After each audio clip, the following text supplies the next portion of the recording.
ভোলা জেলার প্রাকৃতিক সম্পদ শাহবাজপুর গ্যাস ফিল্ড নিয়ে একটি ছোট ডকুমেন্টারি তৈরি করেছি। চলুন ভিডিওটি দেখি। ভোলার বুকে লুকিয়ে আছে জ্বালানির সম্ভার, শাহবাজপুর গ্যাস ক্ষেত্র, বাংলাদেশের গর্ব। ভোলার বোরহানউদ্দিন উপজেলায় অবস্থিত এই গ্যাস ক্ষেত্র দেশের দক্ষিণ অঞ্চলের শক্তির কেন্দ্রবিন্দু। এখানে মজুদ আছে প্রায় 1 ট্রিলিয়ন ঘনফুট প্রাকৃতিক গ্যাস, যা বদলে দিতে পারে আমাদের ভবিষ্যৎ। ভোলায় রয়েছে মোট 3টি গ্যাস ক্ষেত্র: শাহবাজপুর, ভোলা নর্থ এবং ভোলা সাউথ। শাহবাজপুর থেকে উত্তোলিত গ্যাস ব্যবহার হচ্ছে বিদ্যুৎ উৎপাদন এবং গৃহস্থালী কাজে, প্রতিদিনের জীবনে শক্তি যোগাচ্ছে। ভোলার গ্যাস ঢাকায় পৌঁছাতে নির্মিত হচ্ছে পাইপলাইন। এটি হতে পারে জ্বালানি খাতে নতুন বিপ্লব।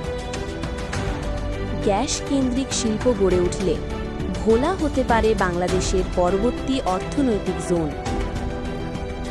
শুধু একটি গ্যাস ক্ষেত্র নয়, শাহবাজপুর বাংলাদেশের জ্বালানি নিরাপত্তার প্রতীক হয়ে উঠছে।